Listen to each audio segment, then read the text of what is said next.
Se thugah cuid de scéalta na seachtaine ar Tuairisc.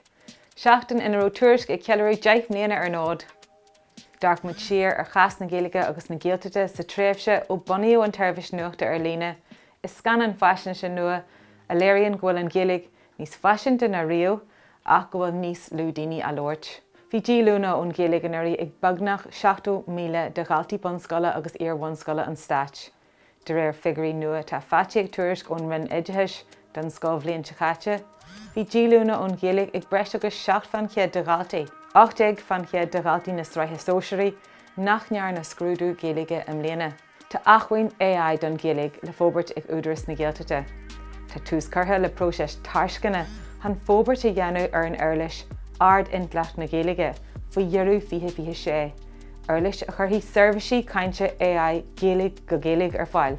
Cheall an rialtas an chéad phlean náisiúnta am theirbhísí poiblí Gaeilge an seachtain seo. Plán ina lagtar amach stratais ar waithe le bogu i dtrá service poiblí Ghahangach. Dúirt Tuairisc na Gaeltaide Thomas Byrne gur tús le ré uair a bhí sa phlean a chur hí serviceí poiblí dá hangatha ar ard chaidan ar fáil san airneall poiblí go léir agus a ghearta ar fáil de hiaraní na hÉireann faoin bhainreacht. Bé neart féilte ar siúil an deireadh seachtaine seo agus na leitheanta amach roinn.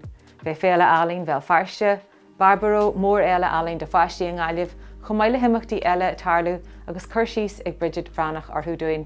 Tá na scéalta sin agus níos mó ar fáil ar Tuairisc.